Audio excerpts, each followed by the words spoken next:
Hey everyone, it's Peter from Daydream Nation. Just a little impromptu film clip for today. Big news in the music world is that the Beatles have released a single and the song Now and Then, based on a 1977 demo from John Lennon. You had George Harrison laying down his guitar part in the mid 90s. And more recently, you had Paul McCartney and Ringo Starr respectively lay down bass and drum tracks. The big stickler was in the original demo, John Lennon vocals and piano was very messy. There was some difficulty. It didn't sound very good. And with AI technology, they were able to separate John Lennon's vocals and make it sound relatively clean. And accordingly, they've packaged all the remaining Beatles onto this track. Giles. Martin, the son of the late Sir George Martin, produced this song. Well, what do I think of this song? I have concerns. It's a nice song, don't get me wrong, but should it be released as a Beatles track? I don't think so. The Beatles folded up in 1970, and from 1970 onwards, they're basically solo artists. So for the remaining members of the Beatles, and you would have had the son of George Harrison, you would have had Yoko, and authorizing this song to be done. I get all of that, but do I think it's right?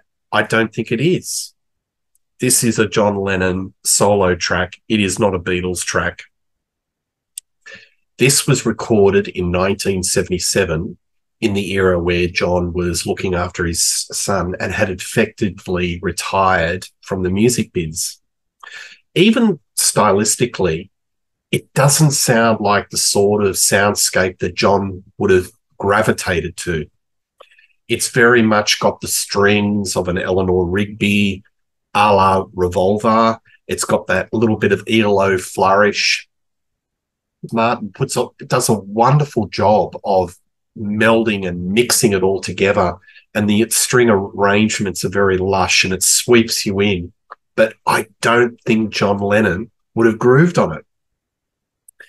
The proof is in the pudding when John Lennon decided to get back to work and do some recordings, went for a very much an adult contemporary style, New York type of style of music, a la Double Fantasy and the posthumous released recordings of Milk and Honey. World away from this, the sort of the lushness of this particular song. I think it's a little bit dangerous where you're sort of looking at the solo career of the Beatles and then attributing to the Beatles, depending on their other involvement, and by proxy, their relatives, their sons, whoever the guardians are, giving it the tick and saying, okay, here's a leftover recording, go for it, add your stuff to it, and then we can put it under the band's moniker, the Beatles. I think it's really dangerous. This could start the precedents for a lot of different bands, a lot of different recordings in the future. I believe that art is very much of the moment. It's a moment of time. I'm not a big fan of going back in time and tinkering with stuff. Leave it as it is. Music is supposed to be spontaneous, a moment in time. Going back and tinkering with stuff, the band wasn't even together. I mean, the closest that the band, John and Paul, ever got back to recording was they were watching an episode of Saturday Night Live in 1978 in the New York apartment. And as you know, I think one of the presenters on Saturday Night Live said, "Oh, wouldn't it be good if we could get the Beatles back together?" And they were actually thinking about it, but it never happened.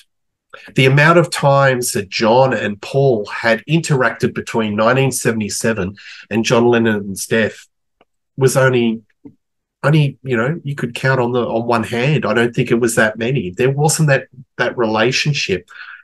I can't fathom how this track can be, from a musical viewpoint, from a human viewpoint, corralled into a Beatles song.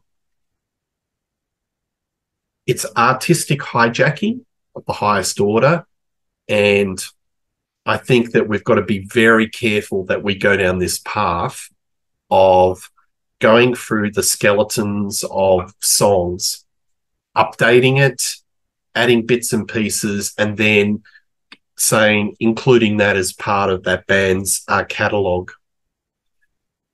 Where would I rate it in the Beatles catalogue? Like Free as a Bird and Real Love from those mid-90s anthology, I wouldn't even put it in the top 200, top 300 Beatles songs. So, look, it's a nice sounding song, but where it sits in the discography, where it sits in the song canon of the Beatles,